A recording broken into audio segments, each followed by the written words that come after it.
We're going to get started here in just a minute.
Okay, let's start over. My name is John Marcy, I'm the substitutes teacher for Jerry, who is on vacation and went to Hawaii. I was saying last time I was up here, he was in Israel. So, Israel, Hawaii, tough life, huh?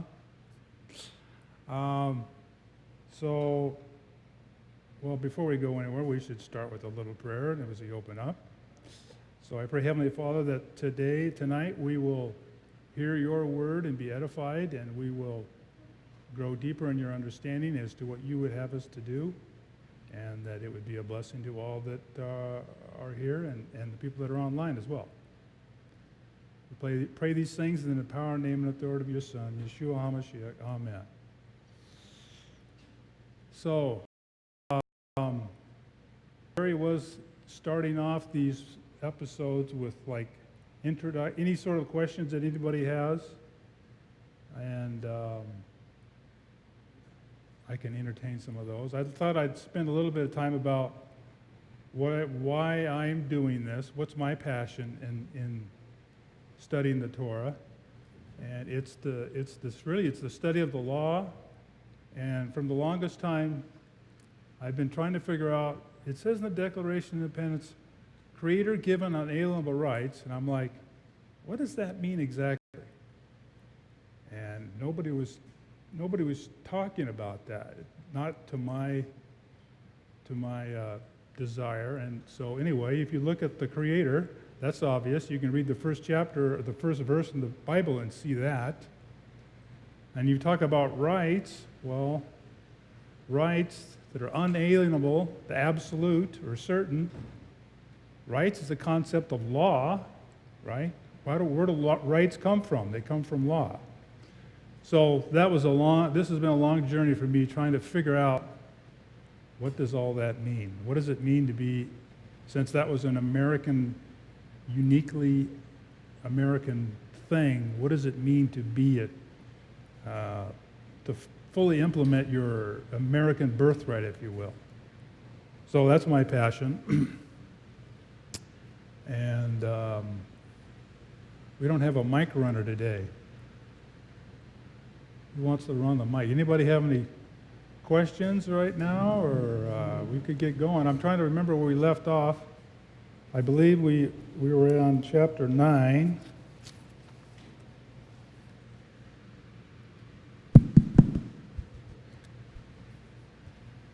Has anybody got Jerry's book per chance? Just in case we wanted to get... Oh, you got it? Okay. No, what I'm thinking is, if I run out of things to say, or I go over that and go, oh, well, Jerry has a question here, if you don't mind. And then, question over here.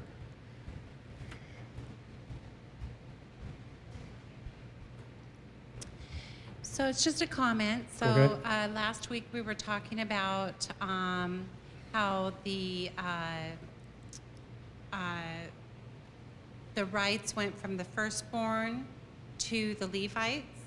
And Right. we were kind of looking at, why did Yah choose to transfer that from the firstborn of all Israel to that line or that tribe of the Levites. And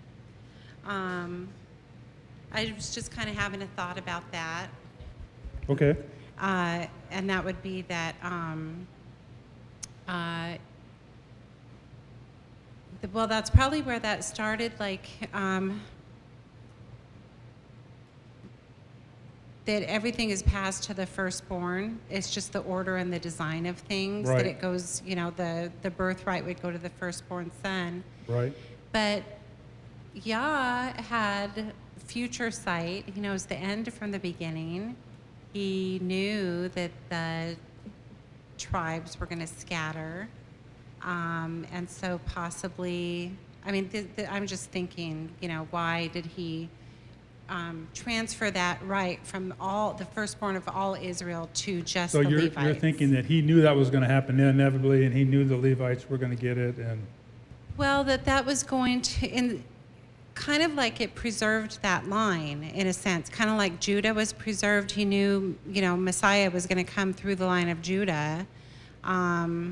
So I don't know. I guess that's where my thought was going with that, because we were really wondering, kind of questioning why he would take it from all the firstborn and transfer that to the Levites. Well, So, for me, it was because they weren't. It's like, why did Esau lose his birthright?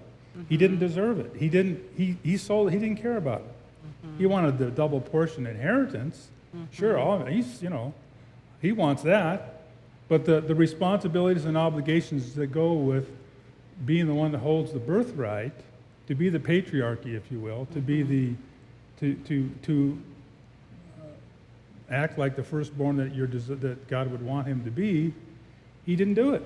And to me, it's choice. It isn't really predestiny. It's choice. And so the choices you make have consequences. And going back to the firstborn at the golden calf incident, they sinned. For all I know, they were participating in a lot of the things, but the Levites showed that they had the willpower to not be influenced by the things that were going around with them, and they feared God. That actually answers my question. Okay. If that was brought up last week, I missed that point. Well, that helps me make sense of it. Is right. that they had restrained from that. Right. In fact, they were. It says in there that they were not afraid to kill their own Levites. I mean, if they were in sin, if they were involved. Remember, we talked about the jealous husband and all the idea of how does this all work, and this is kind of odd. And how did the Levites know who had participated in the sins of the golden calf? Remember, Moses took right, and he made up something very similar to what was described in Numbers about the jealous husband. So that's the connection back. It isn't he just out of a whim he picks the Levites. Right. Yeah. So, any other questions before we go? What do you think, Ward? Oh, are you going to turn power on over here? I'm just trying to see exactly where. I think I put in the notes. No, I didn't. I'll just go to Numbers 10. Let me review Numbers. Hold on a sec.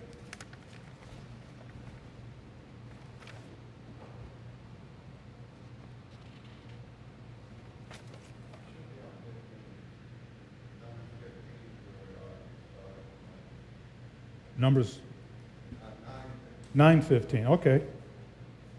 So just before that was about the second Passover, when the people came up to him and they came up to Moses and they said, "Well, you got this rule about we can't do the Passover if we touch the dead body, and what do we do about that?" And that was fascinating to me because he. They go to Moses and they say, "Hey, let's be reasonable here." So he went to God, and they said, "Well, you can do it if you touched a dead body, or if you're out traveling for whatever reason. There's a make-up Passover, if you will, the second one that occurs the month afterwards." And I thought, before we go any further, can someone read or go to 1 Corinthians 5:8. I think that's where we want to go. I'm going to go here real quick. 1 Corinthians, because Paul does the same thing, and I don't know if there's other places where this shows up. No, that's not it.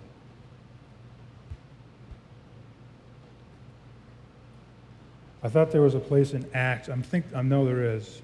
Maybe someone can Google that, where Paul goes and he's doing the Passover. I had it in my mind that it was the second Passover, but that might not be the case. Because he was in a rush to get back to Jerusalem. I don't know if you remember that or not. Oh well. If someone finds that, we'll go back and read it. But I thought we would read So we need to read Numbers 9:15 till the end of the chapter. Does anybody want to read that? Numbers chapter 9,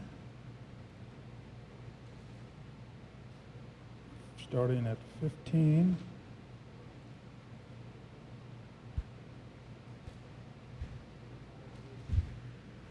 Huh? No takers? All right, I'll read that.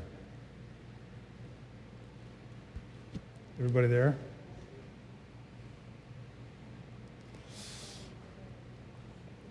And on that day the tabernacle was reared up. The cloud covered the tabernacle, namely the tent of testimony. And at even there was upon the tabernacle, as it were, the appearance of fire until the morning. So it was always. The cloud covered it by day, the appearance of fire by night. And when the cloud was taken up from the tabernacle, then after the children of Israel journeyed, and the place where the cloud abode, there the children of Israel pitched their tents. At the commandment of Yehovah, the children of Israel journeyed, and at the commandment of Yehovah, they pitched as long as they could, abode upon the tabernacle. They rested in their tents. And when the cloud tarried long upon the tabernacle many days, then the children of Israel kept the charge of Yehovah and journeyed not. And so it was. When the cloud was a few days upon the tabernacle, according to the commandments of Yehovah, they abode in their tents. According to the commandment of Yehovah, they journeyed. And so it was. When the cloud abode from evening until the morning, and that cloud was taken up in the morning, when they journeyed, whether it was by day or by night, that the cloud was taken up, they journeyed. Or whether it were 2 days, or a month, or a year, that the cloud tarried upon the tabernacle, remaining thereon, the children of Israel abode in their tents and journeyed not. But when it was taken up, they journeyed. At the commandment of Yehovah, they rested in their tents, and at the commandment of Yehovah, they journeyed. They kept the charge of Yehovah at the commandments of the Lord by the hand of Moses. So, any quick thoughts about what we just read? Angela. Is it Angela? Yeah. Angela has a question. This isn't a thought about what you just read, but I was Googling and trying to find your other question about Paul. Right. Do you want me to go ahead and say it now or Go wait? ahead. Okay. So in Acts 20:16, it says, "For Paul had determined to sail by Ephesus because he would not spend the time in Asia, for he hurried, if it were possible for him, to be at Jerusalem the day of Pentecost." Oh, wait, hold on. Maybe that was it. Maybe that's what it was. It wasn't the Passover. He intended to be there. This is not scripture. He intended to be there for Passover and the days of unleavened bread, but circumstances required him to keep them locally. And that's Acts 20:1-6. So that's someone's commentary on that, right? Yeah, I'm finding the exact verses.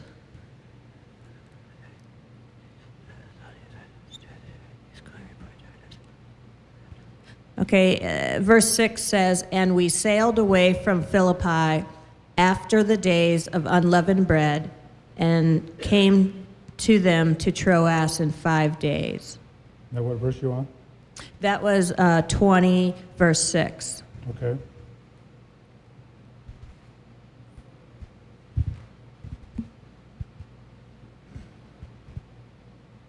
Okay, so he's doing the Passover there. It looks like the regular one. I don't know if it's the backup one or not. I'm curious, the commentary said, say that again? He went?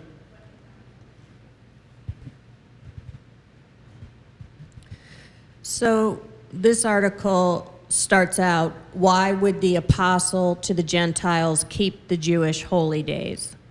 And the comment was, hold on, Paul's attitude. So in Acts 18:21, Paul states, quote, I must by all means keep this coming feast in Jerusalem. Some people question this verse as being valid because it's not found in some text. But then, however, no one questions the validity of Acts 20:16, which mentions Paul's determination to be in Jerusalem for Pentecost. He had intended to be there for Passover and the days of unleavened bread, but circumstances required him to keep them locally. And that's Acts 20:1-6. That made him even more determined to be in Jerusalem for the next holy day, the day of Pentecost. So, I mean, I don't know where they're getting that. I'm not challenging that. Maybe there's some validity to what his motivation was. But if he was in a hurry and he already missed the first one, and if you're like me and most of the Hebrew roots people, it's like he wants to honor the Passover, despite what the beginning of that commentary was suggesting. Why is the apostle to the Gentiles keeping a, quote, Jewish holiday? Well, it's not a Jewish holiday, it's Yahweh's holiday. We just read it again in Numbers. So that's curious. But regardless, they were claiming there that he kept the Pentecost, or Shavuot. So if he's doing that, why is he still doing that? I don't know. It seems to me it's obvious that he should be doing the Passover. Go ahead. So he makes reference to 1 Corinthians 5, verse 8. That's the one I was just at. Okay. Did you read it? Go ahead.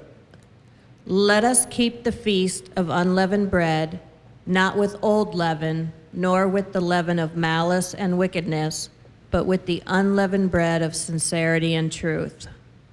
Okay, so did they keep the Feast of Unleavened Bread? They just didn't do it with the old leaven. I mean, they didn't say, let's do Easter, break out the eggs. Right? He says they were doing the Passover. He just, with no leaven. That's part of the process of the whole Passover anyways. You clean the house when you remove the leaven, right? So anyway, I just thank you for bringing that up, finding that. Now we get back to the Torah. Back to our Numbers chapter 10, 15 to the end. Well, I'll go with some commentary on this. I was struck by how many times they mentioned the fact that when the cloud stopped, Israel stopped. And they must say it 4 or 5 times. When they go, do you have a question? When they go for a day, they go for a day. They're very consistent, it seemed to me, with all the other troubles that Israel got into. With this, I get the impression that there was no controversy about following the God wherever he was in the form of the cloud or the fire, the pillar of fire. Any thoughts on that, or? Yeah, I did read a commentary about it, and one of the things they said about that is they had to pay attention to what God was doing. And I read that they had somebody that always was watching the cloud to see whether it moved or not. Well, if you think about it, it's not like, well, let's just go over there 5 miles away. It's so much nicer over there. I mean, it's not, they're out in the middle of nowhere. They're out in the middle of the desert. They're out in the middle of the wilderness. So, to me, it wouldn't be a hard decision where I'm supposed to be. How I behave in trying to do the Torah and not do the things that I was hopefully left behind in Egypt is a different story, but following God in the desert seems like a rational thing for me. Yes. But you have to be ready to move when God moves. Right. That was so That's you have true. to be, you can't be fiddling around out in the desert and not paying attention to where the cloud is, where God is. So Well, he's bringing you the sustenance too. I mean, You don't go to get the water. There's no. He's to bring in the water. He's somehow bringing the food and all these things. So they're surviving out there in a very unhospitable area, and to just wander off, I don't know. To me, doesn't make sense that they would do that. So to me, it's just natural that they didn't have much choices. Which One other thing that I found interesting is that it's said over and over that it had the appearance of fire over the tabernacle at night. okay. And I've seen movies or whatever, it is fire. But this says it's the appearance of fire. I found that interesting. And So then the like- last, In verse 16, I'm looking at examples here. So it was always the cloud covered it by day and the appearance of fire by night. Appearance of fire. appearance of fire, Right. yeah. I just found that interesting. Just for fun, let me look that up in the Hebrew here. 16. No. it's the Hey, wrong John. chapter. Go ahead.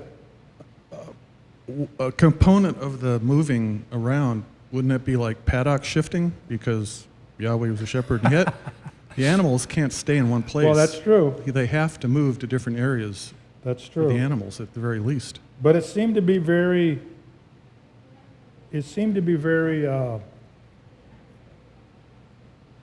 hold on here. It was sometimes it was a day, sometimes it was a week, sometimes it was a month, sometimes it was a whole year. So, I don't know. Okay, we're on 15. No, we're on Numbers 10. Eventually I'll get here. 11, 14, 13, 12, 11.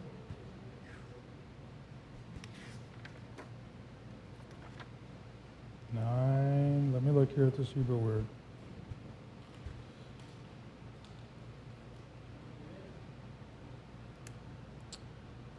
So it was always the cloud, He-Anan covered, Yakash, Senu.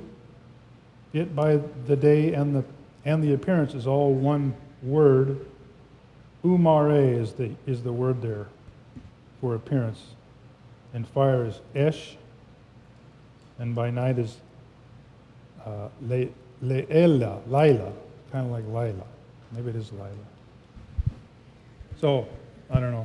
Interesting.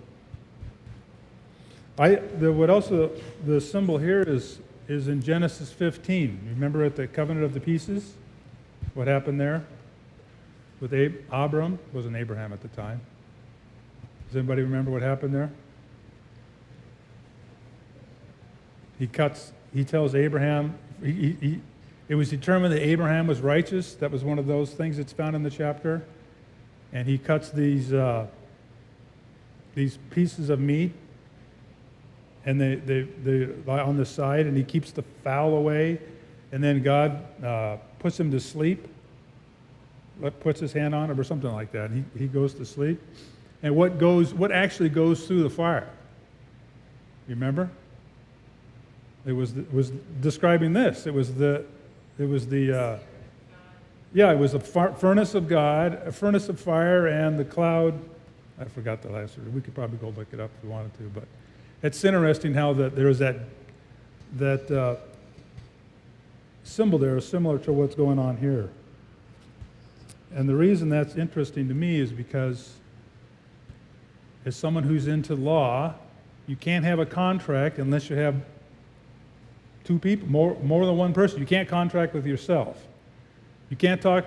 Abraham's really not contracting because he's out cold. It's these two entities being described that go through the covenant of peace,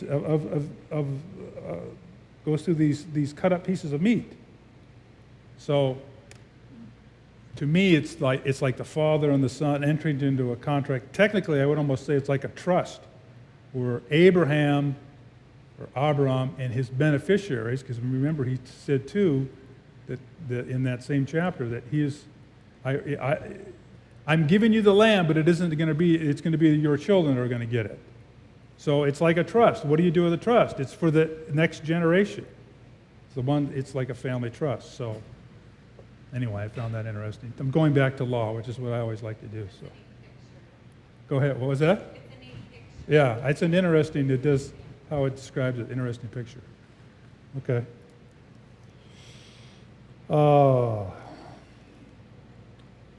Any other thoughts on this? I don't know how many times it says that they followed him. It must have been 6 times or so. It also gives you the impression that this verse is kind of describing like an overview. Like they're stopping, they're telling a story, and then they get to these verses and then they describe an overview. The whole time of Israel being in the desert, whatever else happened, they seem to do this the whole time.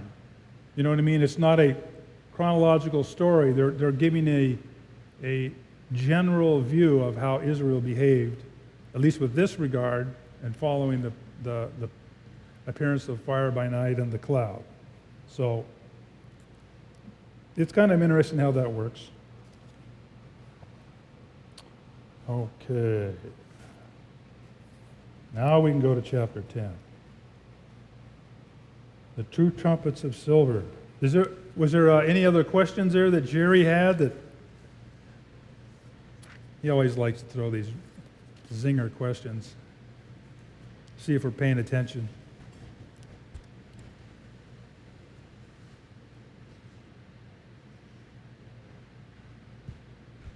Do you want me to just read them?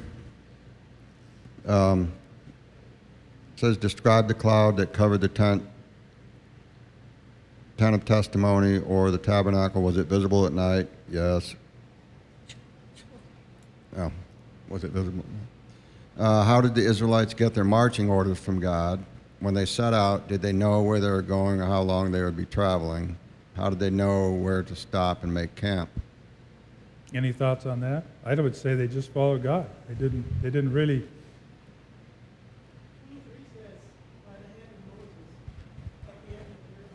Okay. At the end, go ahead. At the read 23. at the very end here, it says they kept the charge of Yahweh at the commandment of Yahweh by the hand of Moses on verse 23. So obviously Yahweh talked to Moses. That's an interesting point.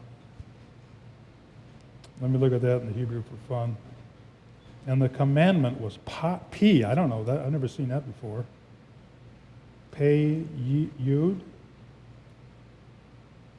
And the charge is Mishmeret, is the Hebrew word there. And of Yahweh they kept according at the commandment. This is an interesting word. P, pay. Huh? Oh, pay like the mouth? Okay.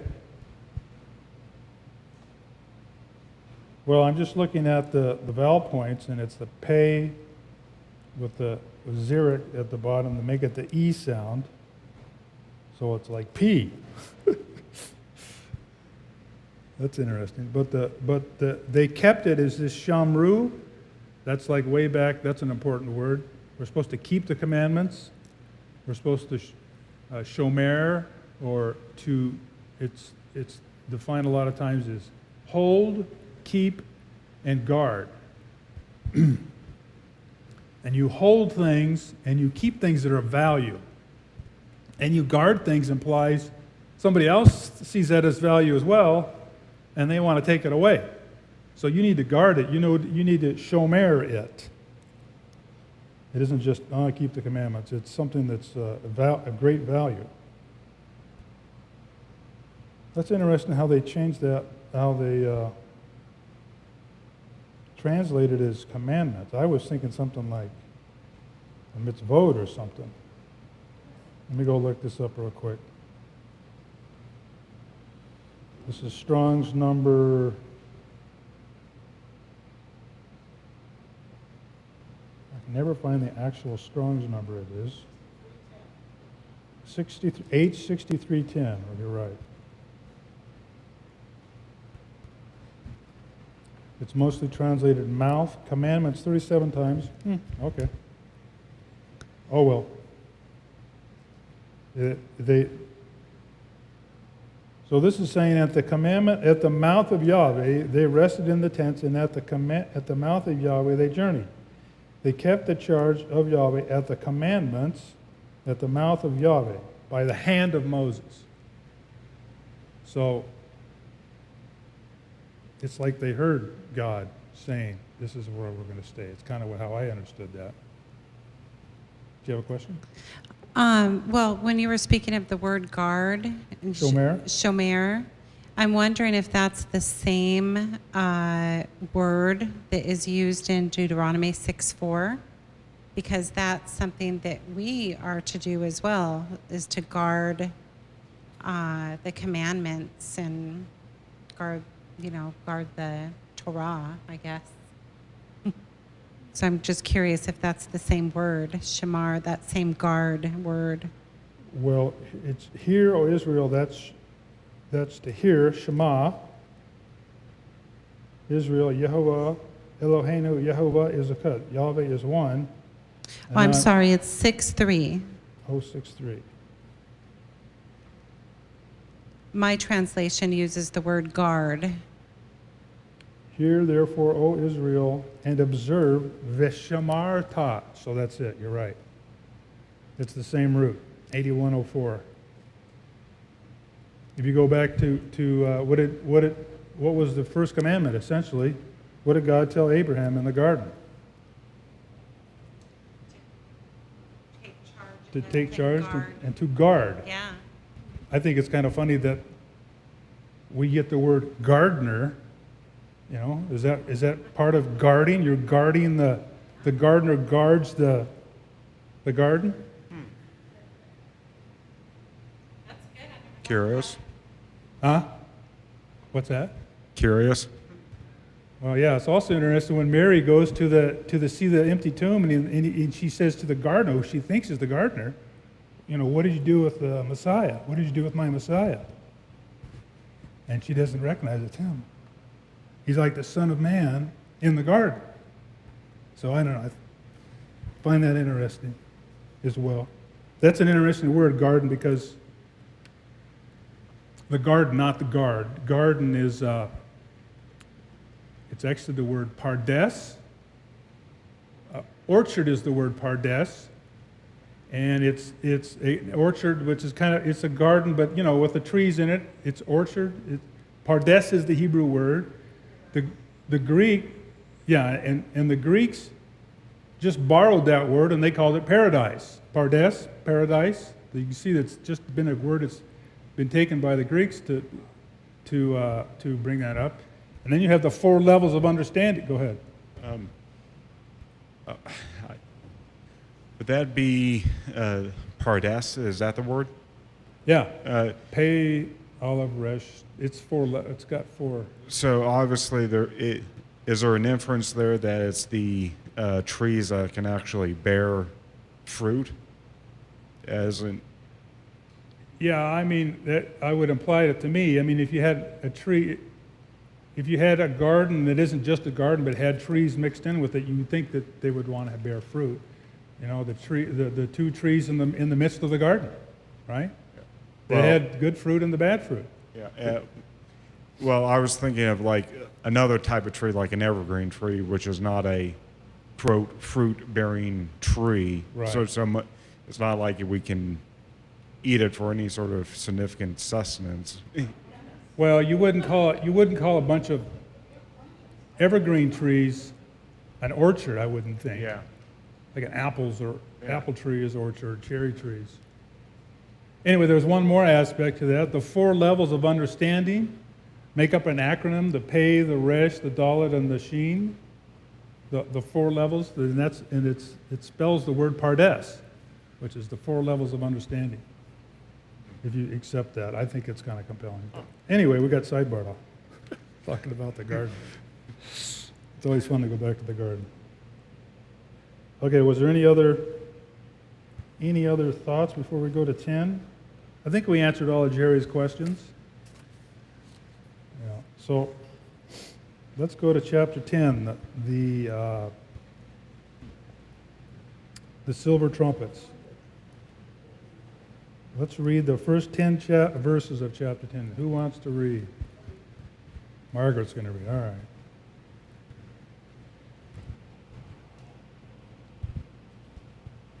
Chapter 10, Numbers. And Yahweh spake unto Moses, saying, Make 2 trumpets of silver, of a whole piece shalt thou make them, that thou mayst use them for the calling of the assembly, and for the journeying of the camps. And when they shall blow with them, all the assembly shall assemble themselves to thee at the door of the meeting tent of the congregation. And if they blow but with 1 trumpet, then the princes which are heads of the thousands of Israel shall gather themselves unto thee. And when ye blow an alarm, then the camps that lie on the east parts shall go forward. When ye blow an alarm the second time, then the camps that lie on the south side shall take their journey, and they shall blow an alarm for their journeys. But when the congregation is to be gathered together, ye shall blow, but ye shall not sound an alarm. And the sons of Aaron, the priest, shall blow with a trumpet, and they shall be to you for an ordinance forever throughout your generations. And if you go to war in your land against the enemy that oppresses you, then you shall blow an alarm with the trumpets, and you shall be remembered before Yahweh your Elohim, and you shall be saved from your enemies. And in the day of your gladness, and in your solemn days, and in the beginning of your months, you shall blow the trumpets over your burnt offerings and over the sacrifices of your peace offerings, that they may be to you for a memorial before your Elohim. I am Yahweh, your Elohim. Thank you, Margaret. So I have a question. Are we talking about a shofar here? Huh? It's a trumpet. It's a silver trumpet. It's not a shofar. It's not a ram's horn. I was going to look here. Hold on. It's kind of a trick question there. Normally it's talking about the shofar. Let's sound the alarm. What is the alarm at here? It's not on here. There it is. Let me go back to that word, and it's at the beginning. What verse? 2 trumpets of silver, verse 2.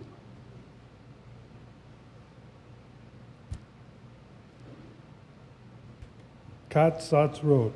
Katzatz wrote. Say that 3 times fast. That's the name of the trumpet as it's described here.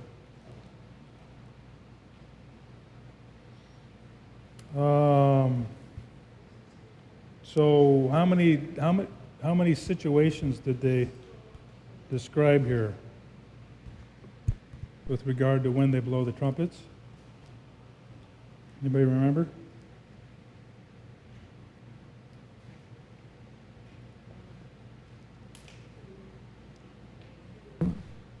Or what is the purpose? It was to assemble the people. Okay, that's one. And right after that, in verse 2, it says, and for the journey, the journeying of the camps. So like we just described earlier,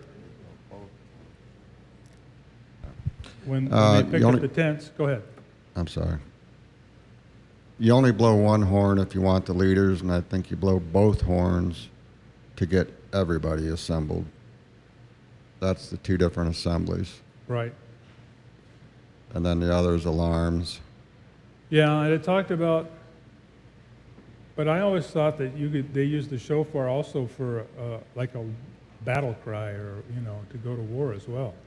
The shofar. When they're in the battle, the shofars are used to so they know where people are at when they're in battle formation.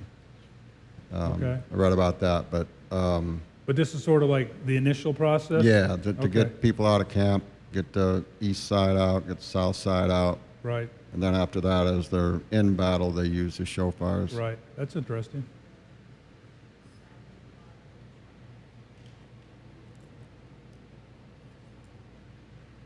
Yeah. Do you have another question? Another thought?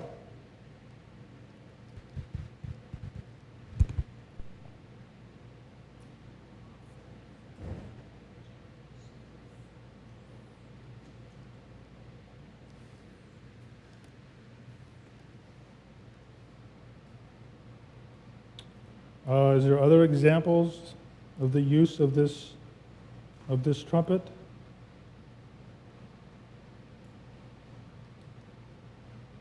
We talked about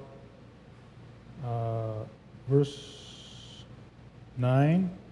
And if you go to war in your land against the enemy that oppresseth you, then you shall blow an alarm with the trumpets. And you shall be remembered before Jehovah your God, and you shall be saved from your enemies. And I have kind of a comment here. That doesn't work if the enemy's in your camp. We'll talk about that a little later. Just keep that in mind. So I guess this is a question and a thought. Okay? So I'm reading in 10:8, and the last part of that says, "And it shall be to you a law forever throughout your generations." And I find that really interesting, because I guess I'm wondering, are there examples of that outside of the Exodus where this was a law I don't think so. throughout the generations?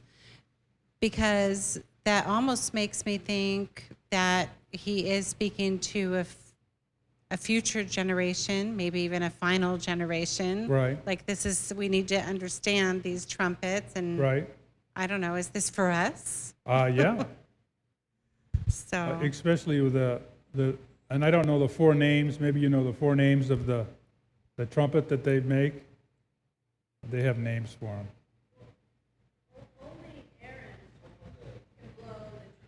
But this is the, right, but the other trumpet sounds are for the, Those aren't trumpets. well, they're shofar sounds. But they clearly make a distinction between trumpets and alarms, which I'm assuming the alarms are the shofars. No. Okay, I'm hearing no. Alarm is just what is the purpose of your using the But trumpet. It This is all about silver trumpets. I doubt Okay. ram's horn is in there, but I can look. So alarm, what verse?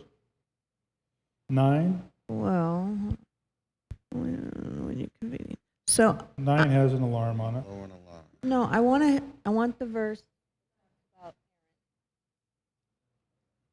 The priestly sons of Aaron, moreover, shall blow the trumpets, and this shall be for you a perpetual statute throughout your generations. Okay? So, sorry, if it's a statute, then the sons of Aaron have to blow the trumpets. Right. But later on, when it talks about the ram's horn, the shofar, which is called the shofar, it actually gives 4 different sounds are described. Don't ask me where they're at, but. And I agree, that's different than these brass trumpets. But I'm going to look up this word alarm, and you shall blow an alarm, veharotem, and I think that's more of a function.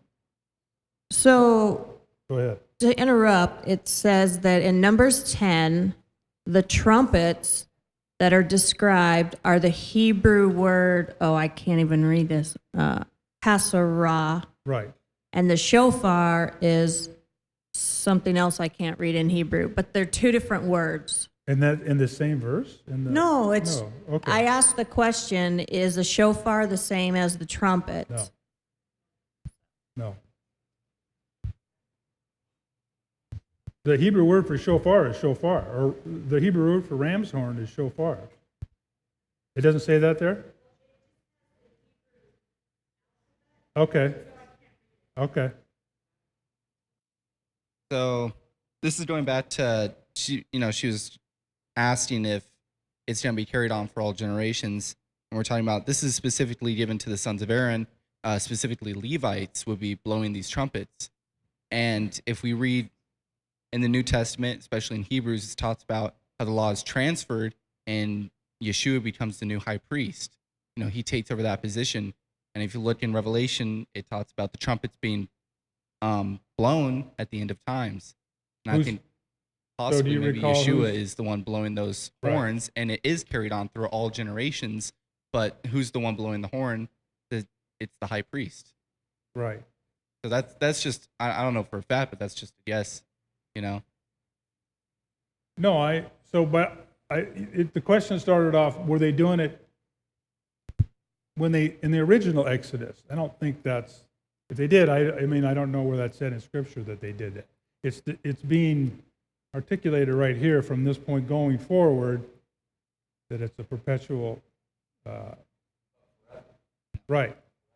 That's crazy because Levites aren't around anymore. So Well, so is it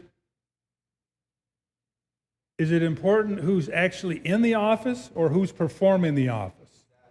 And does that person who's performing have the authority to do that? Right. So again, initially this was supposed to be the firstborn thing. In fact, Aaron wasn't even supposed to be involved in it. He was plan B way back when Moses was arguing with God about, I can't go to the Levites. I can't speak well. I've got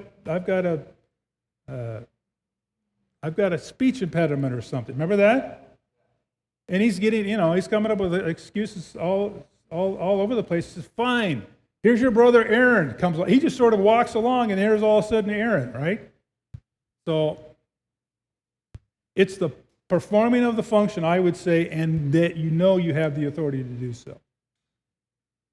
I have 2 comments. I can't remember your name. Okay. Jacob, you are very astute. 1 Thessalonians 4:16 says, "For the Lord himself will descend from heaven with a shout, with the voice of the archangel and with the trumpet of God, and all the dead in Christ will rise first." That's pretty cool. The other thing, I think there was a question about, has this been mentioned other places? And it says that it's found in Joshua, Judges, Nehemiah, Ezekiel. This is the sound of the trumpet, and Jeremiah, to name just a few. So we could find it. No, but it's after. It's not before Numbers, is what I'm saying. It's not in Exodus or. No, but her question about for I thought all it was- generations, Right, and then not- we said, can we find it in other places in the Right. Bible? And so Right. it is. No, there.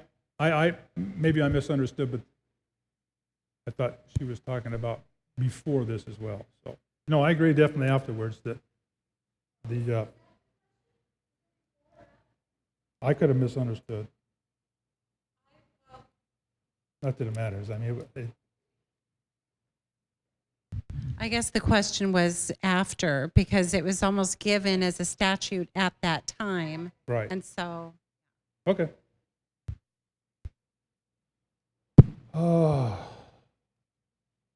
So any more questions on those verses in the first few chapters or verses in chapter 10? John? Yes. But wouldn't Exodus and Numbers be not chronological, but like around the same time frame? Well, we're talking about the same people. Yeah, same yeah. people, in the same time. So it's like Right. When we go back to, I don't know if you heard last week on Numbers 9, they're talking about describing the Passover, and they'd only been there a year and 2 months. So it's definitely the same era, the same people, but I'm just saying there wasn't a commandment that said, all right, Aaron, or all right, Moses, before you guys leave, you're gonna have the silver trumpet and you're gonna have to blow it, and all. It's first brought up here, I believe. That's all. That's the only point. Margaret?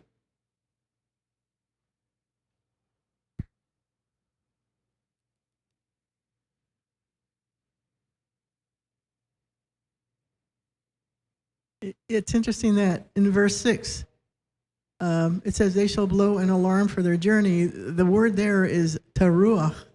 Oh, So I there- guess an alarm is teruach, is just that's one a of the names. lot of sounds. And then over here in verse 10 also, it talks about in your days of gladness, that is when you're rejoicing in your solemn days and in the beginning of your months, that's at every new moon, you shall blow Ah, with a trumpet and over the sacrifices of the peace offering. I think that's kind of interesting. I had never, okay, I've that got is it good. underlined, but I've never noticed it. So where does it say the teruah? Teruah, verse 6, Verse 6. Okay, hold on.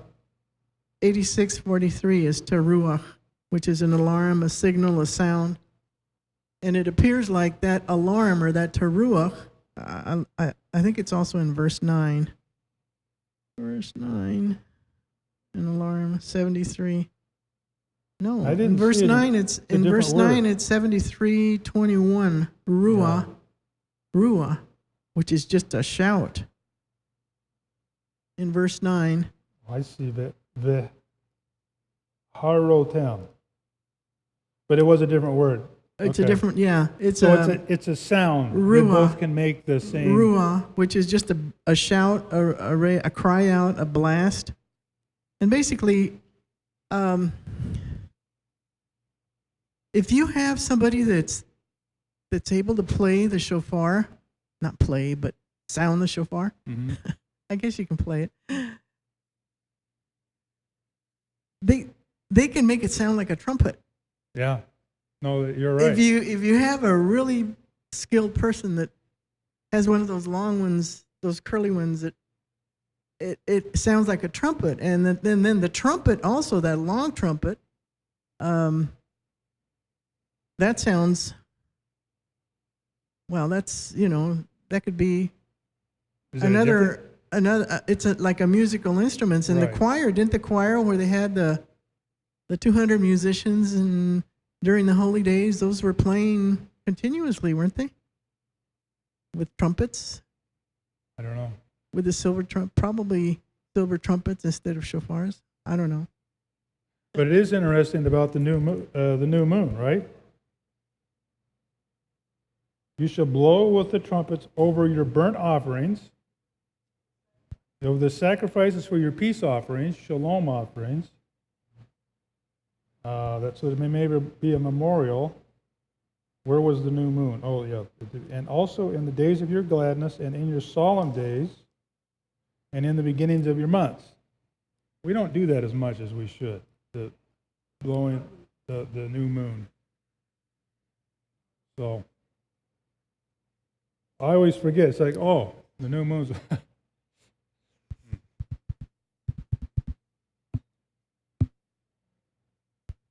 Got All another right. comment here.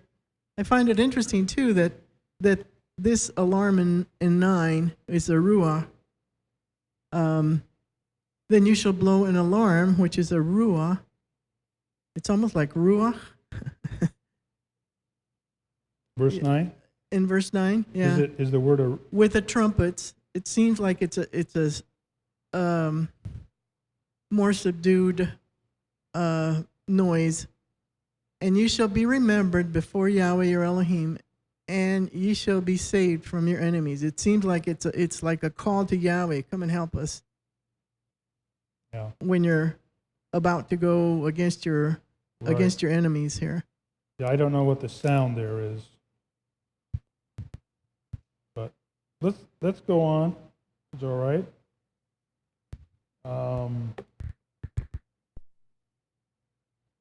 Let's go to, we could read all the way down to 28 from 11. Numbers 10, 11 to 28. Anybody want to read? I'm going to go through the 12 tribes and how they march out, how they bug out.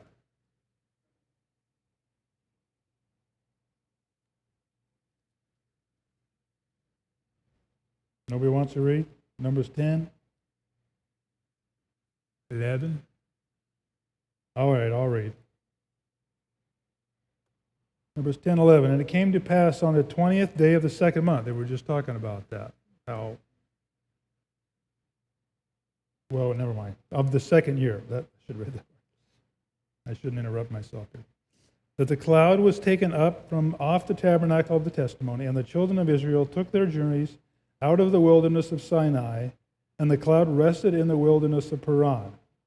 And they first took their journey according to the commandment of Jehovah by the hand of Moses. Verse 14. In the first place, when the standard of the camp of the children of Yehuda, according to their armies, and over his host was Nachshon, the son of Amminadab. And over the host of the tribe of the children of Issachar was Nathaniel, the son of Zuar. And over the host of the tribe of the children of Zebulun was Eliab, the son of Helon. And the tabernacle was taken down, and the sons of Gershon and the sons of Merari set forward, bearing the tabernacle. And the standard of the camp of Reuben set forward according to their armies. And over his host was Elizur, the son of Shedur. And over the host of the tribe of the children of Simeon was Shelumiel, the son of Zorushadai. And over the host of the tribe of the children of Gad was Eliasaph, and the son of Deuel.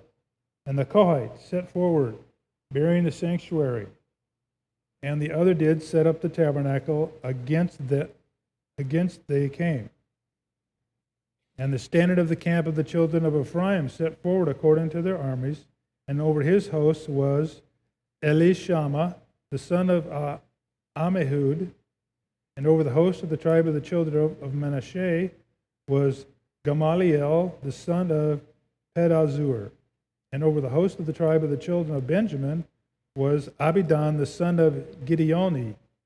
And the standard of the camp of the children of Dan set forward, which was the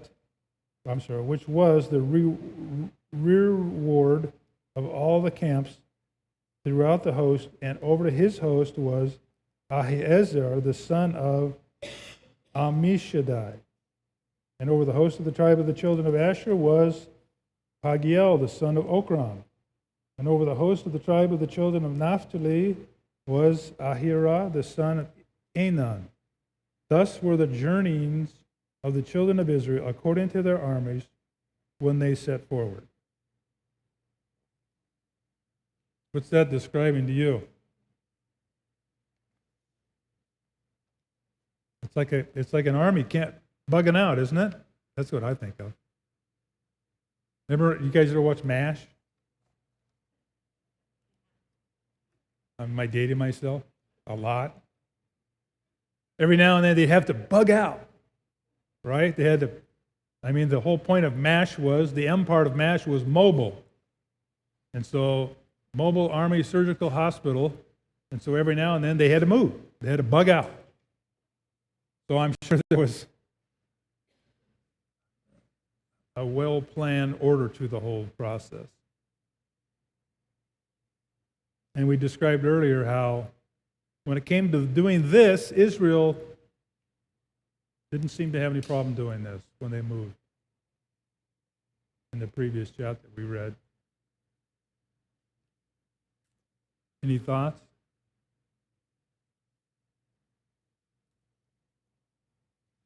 Oh, what time is it? Got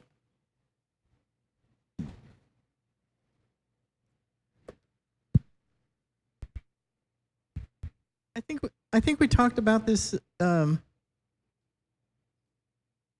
few weeks ago, where the tribes move clockwise, beginning with, was it the tribes on the north? Judah. I thought it went from Judah. The tribes on the east, was East it? Judah. Uh-huh. And then Then I thought it went south to Reuben. Yeah. And Then it went through the middle of the. Right. So it was clockwise, beginning with the east side. I thought it was kind of like a Z. But Ephraim was last. But in this case, it wasn't Ephraim, wasn't last. Wasn't? I thought they were like the rear guard, but I might have been wrong. They might. I didn't go back and check. But there was similar order to what it was been stated in the past. But Judah definitely goes first. And then Reuben.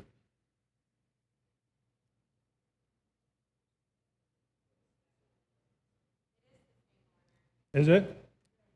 Okay. I know around the tabernacle, Ephraim and Benjamin and Manasseh are on the west side of the camp. But didn't it say Dan was in the rear guard? The Dan or Naphtali? Dan, Asher, Naphtali were the quote-unquote rear guard.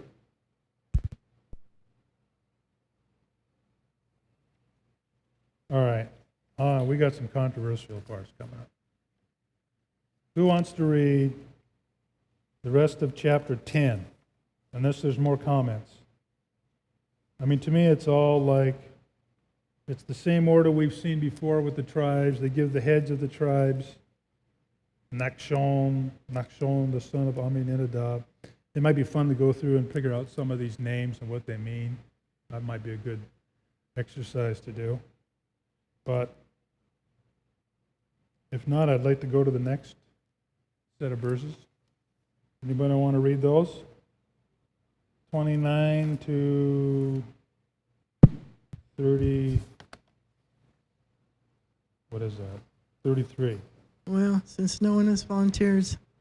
And Moses, 29. And Moses said unto Hobab, the son of Raguel, the Midianite, Moses' father-in-law, we are journeying into the place of which Yahweh said, I will give it to you.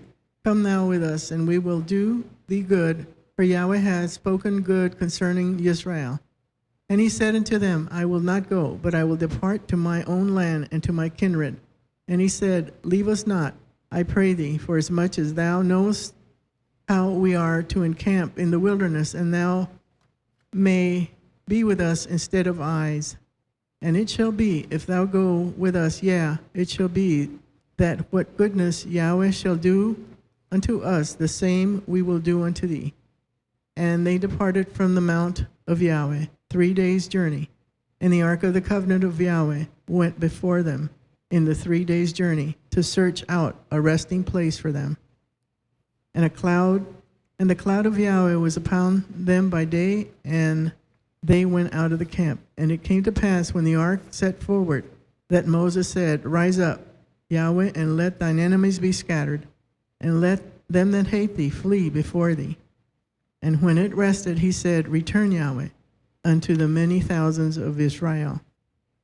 Okay. I wanted to just stop a little before, but that's okay. So who is this Hobab? Who's Hobab?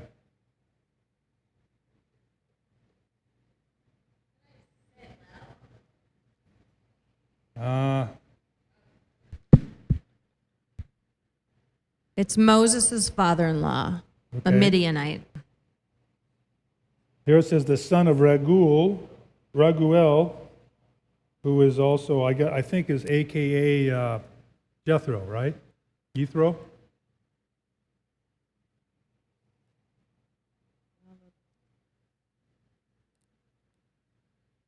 Well, the way that the comma is in the sentence, it makes it sound like, well, who was Moses' father-in-law? Jethro. Jethro. Okay. Well, so then, that's the term that was used at the Ten Commandments that when they were given. There's actually a parsha called Jethro or Jethro. Mm-hmm. Here, it just uses a different name. Maybe I think it might be a title, Raguel. uh-huh. The question isn't who's Hobab.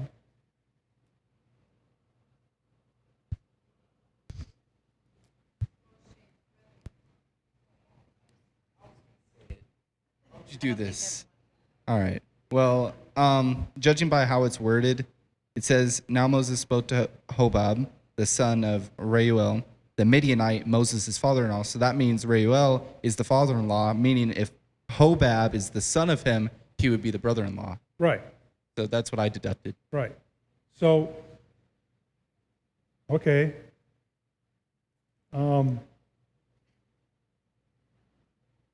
Why is he going? Well, first of all, why is this guy in the camp?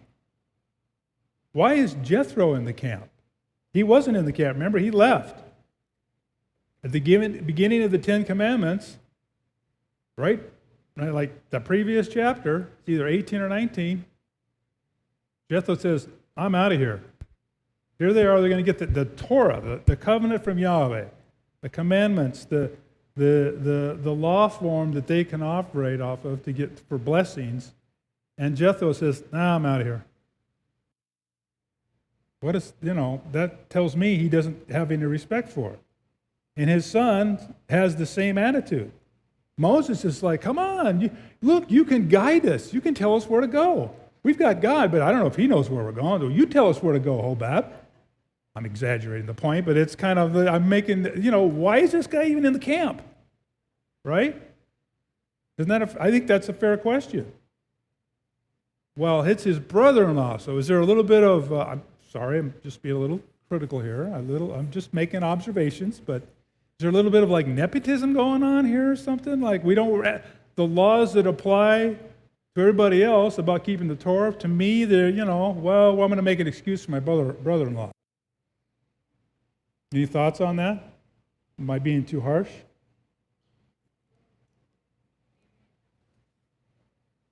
I got more harshness.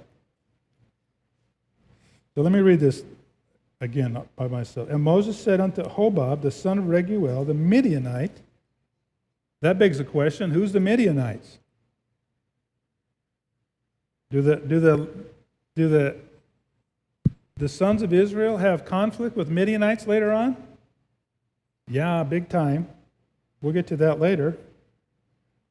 His father-in-law, Moses' father-in-law, we are journeying unto the place of which Yahweh said, and I will give it to you. He's talking about going into the promised land, their inheritance, Israel's inheritance, right? That's what he's referring to. And we will do thee good, for Yahweh has spoken good concerning Israel. And he said unto him, I will, and he, this is now Hobab, I will not go, but I will depart to mine own land and to my kindred. And then Moses says, and he said, leave us not, I pray thee, for as much as thou knowest how we are in the camp in the wilderness, and thou mayest be to us instead of eyes. Well, what's wrong with that sentence? Didn't we just said when the pillar of cloud goes up, Israel follows them. When it stays, they stay. If it stays for a day, they stay for a day. If they go for a month, they go for a month or stay for a month. And here Moses is saying, we're implying we're blind out here. We don't know what we're doing. You got the God of Abraham, you got the creator of the universe right there, but we don't know what we're doing. That's how I read this. That's not even the worst part. And it shall be, if thou go with us, yea, it shall be that what was goodness Yahweh shall do unto us, the same will he do unto thee. So is he saying that, let me read it here, that he's going to give him part of the inheritance? And if you shall be, if thou go with us, yes, it shall be that what goodness of Yahweh shall do unto us. What is the promise that Yahweh is going to give them? The promised land, their inheritance. And Moses is saying, we're going to give you some. Well, okay. By what authority do you do that, Moses? These guys don't even want to be there. Am I being overly critical here? Am I pulling things out of thin air that I got Margaret's respond here? Come on, someone's got to respond. Okay, so Jethro had been a help to Moses, right? Like what? Jethro had been Moses' father-in-law. And when he came back and he brought His sons. Gershom, I think, and the daughter and the kids, Right. Moses' kids. He brought them back, and he gave them good advice Yep. to get people under him to To delegate power. Delegate, right, that's the word. The appeals To delegate, process right. in law. And here on 31, it says that thou may be to us unto eye, instead of eyes. Apparently, they knew that area better than possibly Moses. Well, Moses had been there for 40 years, right, in that area. Are they? Yeah, that's true. I mean, he's not. I don't care. You have Yud-Heh-Vav right there. The guy invented the guy that created everything. I mean, he's discounting that. He's like saying to encourage his brother-in-law to stay along. He says these things. To me, it's astonishing if you think about it. Well, maybe he just wants to have a family along. Well, that's fine, but Yeah. I mean, but if they're not wanting to stay and they don't want to be a part of it, let's call this a Torah-gated community. Is one of the terms I like to use. Right? Are we going to allow people in the Torah-gated community? Well, since you know so-and-so, I guess we're going to have to let you in. You're not really believing what we're doing. You're not really following the laws, but hey, some muckety-muck in our community, so therefore you get to stay. No, the law takes precedent. This is what the Levites were famous for, was to go after even their own kind. So I have a comment, a woman's point of view versus a man's point of view. Because I can see myself doing this. He laughs. I would want my family, and I would be trying to persuade them to come, Right. even if they weren't believers, and I do this now, in the hopes that I could win them over. Right? So, as you know, some of the Egyptian people came with the Israelites, but I'm assuming that at that time they had I don't know at what point they took on the Jewish identity, but at some point they had to. Israel identity. Yes, Israeli identity, whatever. Thank you. Yes, because there was more than just Judah Right. there. Got it. But those people came, so it wasn't unheard of to bring somebody in and to hope that they would maybe convert. But I know me, I would want. Here I am, Moses. Okay, and when you're in management and you're up here, it's kind of hard to relate to these people down here. And you want people around you that you can trust. True. And I'm sure that he probably felt isolated. I get that sense from Moses a lot, that he wasn't as connected to the people and actually more That's connected fair. to God. That's fair. So I'm just saying the way my mind works. And then the other thing is, again, Brad looked up a different translation, and I think it was like what she said, where it says, you can serve as our eyes.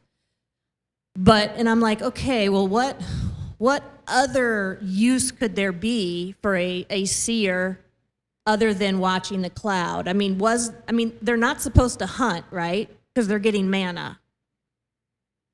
But I was thinking, if they know the area and the hunting and maybe the grazing or whatever, is there some other way this guy could help out other than watching the cloud? Because like you, you got God. I don't. It isn't a question of do you want to be in the camp, but you got to follow the rules. You got to want to be here. I don't care if you're my relative or not. But he was trying to persuade him. I know, but he used words that was like, to me, I would be like, this is Moses talking. This isn't just some guy yammering on about what he wants from his brother-in-law, who probably, let's assume they had good relations with him. Yeah. He even trusted him. You're Moses. You're here leading a nation of people going into the promised land, following the commandments of God. I mean, the Midianites come up later when we talk about they bring in the women and they're working with the prophet what was his name? The Brenna prophet guy. Anyway, he tells them later on, the way to get after Israel, you bring your women in and cause them to commit adultery. That was the Midianites that did that. So, and what really gets me the most upset is his claiming, we'll give you some, whose land are we going to give away? The Ephraimites? Are you going to give away your land, Moses? I mean, And where's Moses your authority to do wasn't that? going to get any land, right? Well, that's true. The Levites, okay, but if you're in charge of entrusting the land for everybody else, then you better have high credibility, and you better be someone who I can trust. So, one last thing, and then I'll give it to you. I agree with you on a lot of these things, and these were just because I always try to see the good side, and I'm like, well, maybe this, maybe that. But at the end of the day, I think it shows Moses's humanness, which we get to see a couple times, and that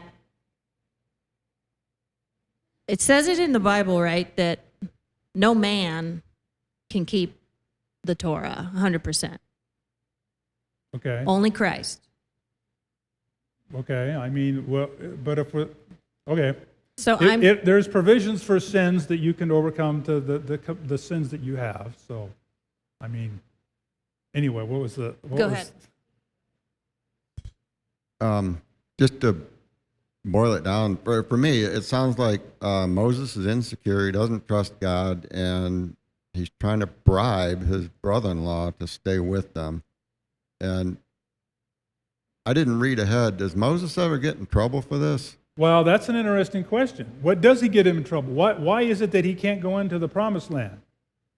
He struck the rock twice instead of speaking to it. Now, if I read that, I go, okay, that's bad, but I mean, this would say, no. Now, maybe God's like, that was the final straw, the part where he struck the rock, but this thing here, I would argue, is more disrespectful than his emotions about the rock. Margaret has a comment.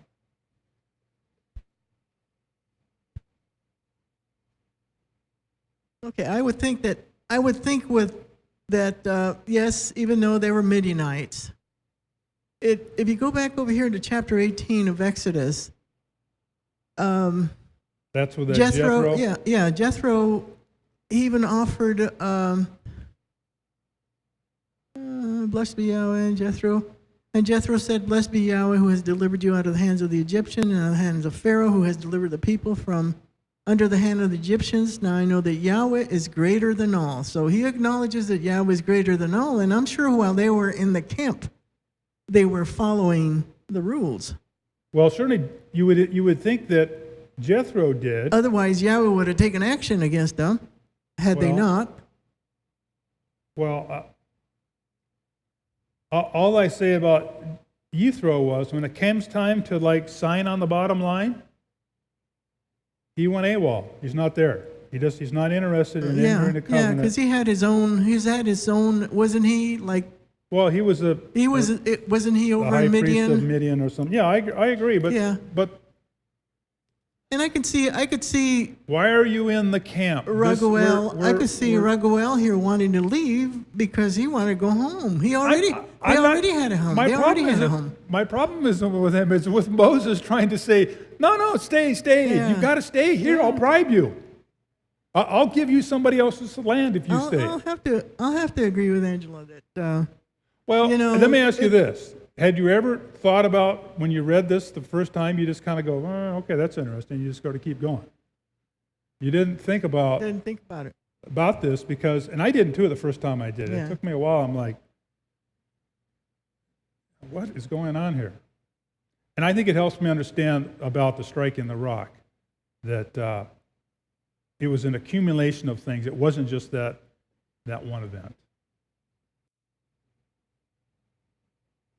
That's why my comment about enemies in the camp. Who is the enemies in the camp? If we don't shomer, back to that word, if we don't guard what we're supposed to be doing, the law form that we're operating under, things get squirrely. Quick. Ward.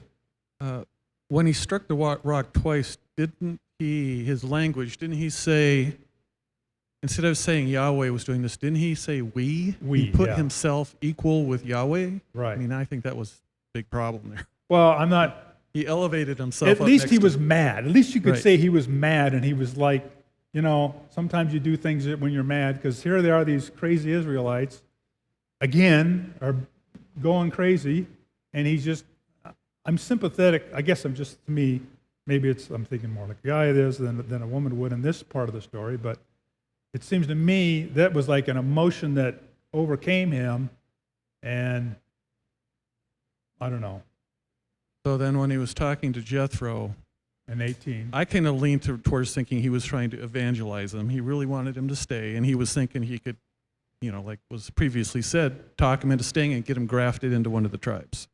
That's fine, but And then it didn't work out. it didn't work out. Either that or you thought he was going to go renegotiate a deal with Yahweh, which I don't know that would have worked out too good.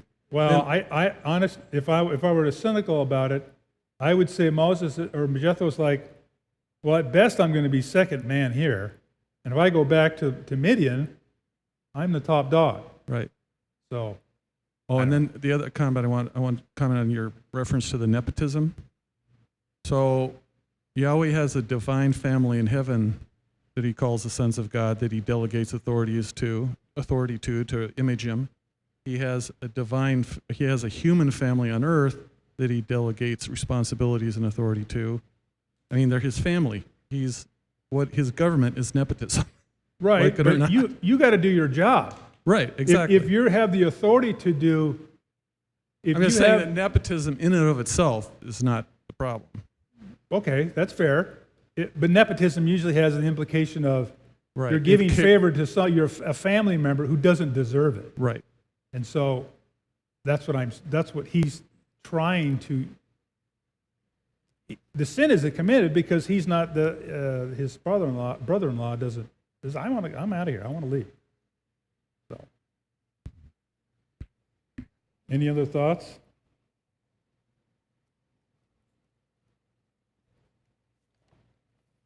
I don't know how different my thought's going to be from anything we've already heard, but what keeps going through my mind here is, again,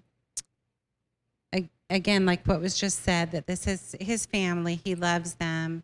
He's saying, look, we trust God. He's going to be good to us. He's promised us. And I think what he's saying, that you shall be our eyes, he's saying, you already understand how all this works. You've seen how the armies are set up, how the camps are to be. This is not anything new to you. It's nothing unusual. Right. Come with us, and I think he is appealing to his family because he loves them, and maybe he recognizes that this is it. Like either you come with us, or because we're departing now into another land and we're following and this is it. Like, don't go away. I mean, we can say that to a lot of people can say that to the family members. Why don't you keep Well, the I guess, Sabbath? Why are you doing these things? And It's so another obvious. thing that goes through my mind is when the apostle says, follow me, do like I do. Right. And he's imitating Christ. He's saying, be an imitator of me as I am of Christ. So I kind of almost see it like that too. He's saying, I'm following Yah.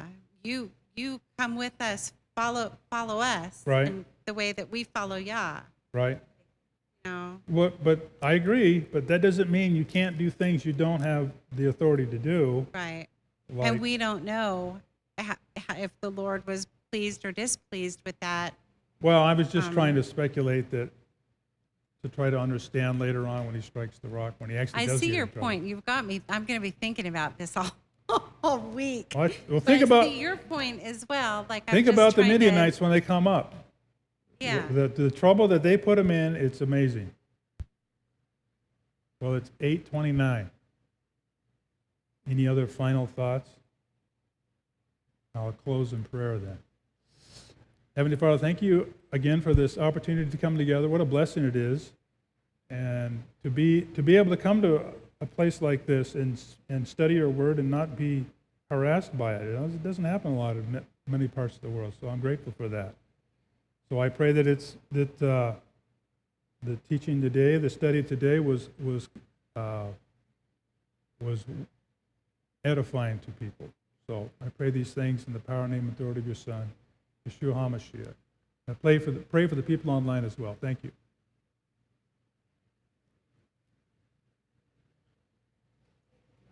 Thank you.